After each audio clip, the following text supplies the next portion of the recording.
আসসালামু আলাইকুম। ওয়ালাইকুম আসসালাম। সময় দর্শক, আমি এই মুহূর্তে আছি মোমিনপুর ইউনিয়নের বলমারি গ্রামের পিটিআই পাড়া নামক একটা জায়গা। ও দর্শক দেখতে পাচ্ছেন এই যে এখানে আমাদের এই কমলাগুলো দার্জিলিং কমলাগুলো অহরহভাবে পড়ে যাচ্ছে। এই পড়ে যাওয়ার যে সঠিক কারণ নিরূপণ এবং কিভাবে এটা ফলটা গাছে সংরক্ষণ করা যায় তা নিয়ে আজকে একটা পরামর্শমূলক ভিডিও। আমরা ইঞ্জিনিয়ার শাহরিয়ার ভাই অর্থাৎ ঢাকা থেকে এসছে, ওনার এই বাগানটা, ওনার সাথে কথা বলে পরামর্শমূলক ভিডিও কথা হবে। আসসালামু আলাইকুম দর্শক, দেখতে পাচ্ছেন এই যে আপনার দার্জিলিং কমলাগুলো, অর্থাৎ বাংলাদেশে 10 থেকে 12টা কিন্তু কমলা অত্যন্ত সুন্দর এবং জনপ্রিয় এবং বাংলাদেশে সেট আপ হয়ে গেছে, যেটা আমরা জাতের পরামর্শের ভিডিও কথা বলেছি। আমরা আজকে আসলে এই যে এখান থেকে ফলগুলো মোটামুটি টাস করে পড়ছে আর নষ্ট হয়ে যাচ্ছে, এই যে কারণগুলো বৃষ্টির 5 থেকে 6টা, আমরা কারণগুলো বলবো না, এর প্রতিকার সম্পর্কে জানবো এবং ভাই কয়টা গাছ লাগিয়ে সম্পর্কে বলবো। সব দর্শক, আসলে যে এই যে আপনি দেখতে পাচ্ছেন এগুলো আসলে আমাদের মাইক্রোনিউট্রিয়েন্ট অর্থাৎ 4-5টা উপাদানের কারণে আমাদের গাছের বিশেষ করে কমলাগুলো সব ঝরে পড়ে যাচ্ছে।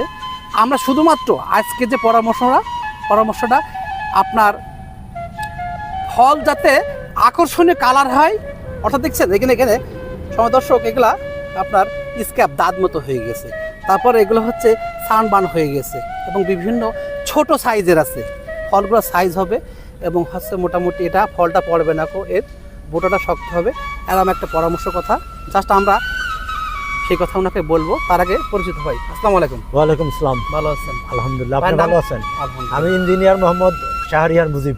ও আচ্ছা, উনি হচ্ছে ইঞ্জিনিয়ার মোহাম্মদ শাহরিয়ার মুজিব। আপনি ঢাকায় থাকেন না? জি, ঢাকায় থাকি। উনি ঢাকা থেকে এসেছেন এই বাগানটা দেখতে। বাগানটা আসলে শখের বাগান তৈরি করেছেন এবং আসলে ভাই সমস্যা তো মূলত হচ্ছে ফল পড়ে যাওয়া এবং লাল লাল হয়ে যাওয়া এবং বড় হচ্ছে না। জি জি। সময় দর্শক, আমরা আসলে একটা ছোট একটা পরামর্শ কথা বলেছি যে আমরা 1 লিটারে 3 গ্রাম হচ্ছে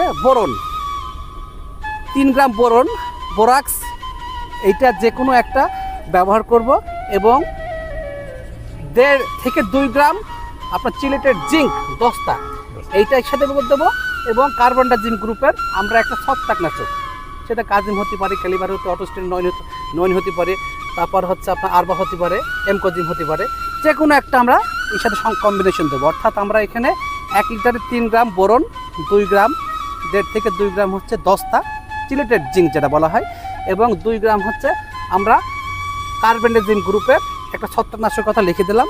এইটা কম্বিনেশন করে আপনারা 5 দিন পর 2 থেকে 3টা ডোজ দিতে থাকেন, তাহলে এই যে গাছের বিশেষ করে দেখতে পাচ্ছেন এই গাছের আপনার বোটাগুলো শক্ত হবে এবং গাছগুলো যে আপনার 10টার কথা লেখা হয়েছে চিলেটেড জিঙ্ক এই আকৃতি হবে না, সম আকৃতি হবে এবং এর ভিতরে আপনার মোটা হবে। সময় দর্শক, আসলে এই ছিল পরামর্শ আজকের এবং আগামী পর্বে যে আপনার যেটা ভিডিও হবে বা পরামর্শ হবে সেটাকে দেখার জন্য সকলের আহ্বান। সালামু আলাইকুম। ওয়ালাইকুম আসসালাম।